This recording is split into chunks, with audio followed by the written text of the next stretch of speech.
Hello, and welcome to this video series dedicated to inbound marketing. In the course of these 3 episodes, we want to put the spotlight on this marketing technique to show you why and how you can attract new business faster in chemicals. In our discussions with chemical suppliers, we see that a vast majority of them are still focusing on outbound marketing and are underestimating the power of inbound marketing, despite the huge business potential it represents. This series is divided into 3 parts. In the first episode, which is the video you're watching now, I will spend a few minutes to clarify what is inbound marketing versus outbound marketing. In the next video, I'll show you why inbound is the key to generating active leads through a real case study. And finally, I will explain the best inbound channels that we recommend focusing on in the third video. Before we move on, let me introduce myself. My name is James Weatherall, and I am a Global Vice President for Business Development at SpecialChem for more than 7 years now. My job consists of advising chemical suppliers in designing and running effective digital campaigns to support their business objectives. And the typical challenges that I'm helping with can range from supporting new product launches to feeding their global sales pipeline with active leads. In case you're not familiar with SpecialChem, let me explain who we are in just a few words. We are a pioneer in digital marketing for the chemical industry since the year 2000. For more than 18 years now, we have been helping both users and suppliers of chemicals and materials to reach out to each other. How? First, we have developed comprehensive product databases combined with educational resources to help engineers, formulation chemists, and specifiers to find the right ingredients for their projects. On the supplier side, we offer strategic services to identify and validate new market opportunities and digital marketing services to grow faster in their core businesses. And we can also support the digital transformation of your company. But having the right tool is pointless without the right audience. And our greatest asset by far is our audience. Over the years, we have reached a substantial traffic, now with over 2.6 million users per year, who have been viewing over 10 million pages each year. Already more than 500,000 members have registered to our websites, which is the key to unlocking all the content. And this membership is 100% free. Our main attraction for chemical engineers is our product databases, where we are already listing more than 300,000 products today. This is huge. And the reason for that is because we want it to be an exhaustive database of all ingredients from all suppliers. To keep our members active on our website, we're also sending several newsletters with technical content and industry news.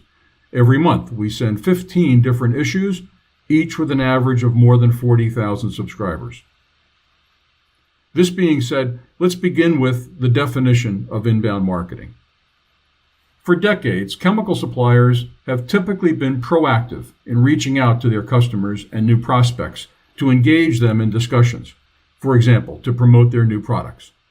And this is what we call outbound marketing. Suppliers are reaching out to their prospects with direct marketing actions, which, by the way, are unsolicited.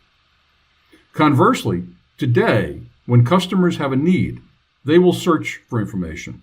And inbound marketing is all about being found on your future buyer's digital journey, thanks to valuable and helpful content. And contrary to outbound, your future customers are initiating the discussion. Let's have a look at the typical buying journey of chemical customers.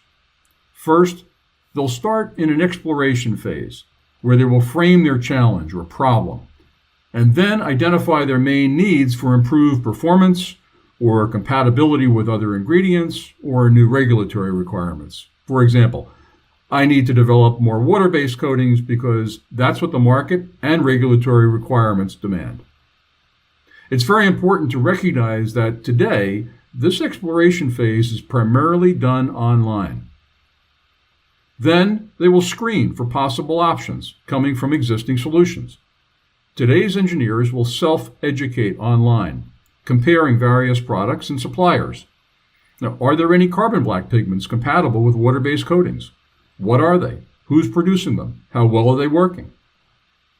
Once they have selected the right products and suppliers, they will contact those suppliers to request a sample or a price quote or an in-depth technical discussion. And then they will test it and decide if the product is a good technical and economic decision for their business.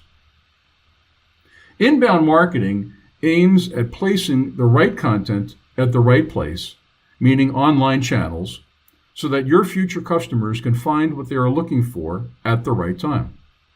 And this right time is when they are exploring and self-educating to screen solutions. Your content will attract your potential buyers like a magnet to feed your sales pipeline with active leads. With outbound marketing, suppliers are soliciting, urging prospects to move to the next phase. But most of the time, suppliers have no clue about where their prospects are in their buying cycle. Are they looking for a solution right now? There is a higher probability that they are not than that they are. Suppliers may be sending the right message, but at the wrong time. I'm sure it's no surprise to most of you here that historically, chemical suppliers have relied on outbound marketing. It is what they're used to. It's what they understand. It was a simple change from placing print ads in paper magazines to placing ads online, and from sending direct snail mail to sending email. And it's easy for marketers to provide metrics. For example, open rates for an email, number of click-throughs. You may already see my point. It would seem that inbound leads should tend to be more active than outbound leads. But unless your marketers and sales really work together to track and measure the conversion of your marketing leads, you won't know it.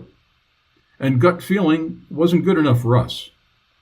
In the next video, I'll share a real case example of the conversion rates we have seen through the early part of a sales funnel, from leads generated through inbound versus leads generated through outbound. And you'll see why inbound is key for new business. Thank you for watching, and see you in the next episode.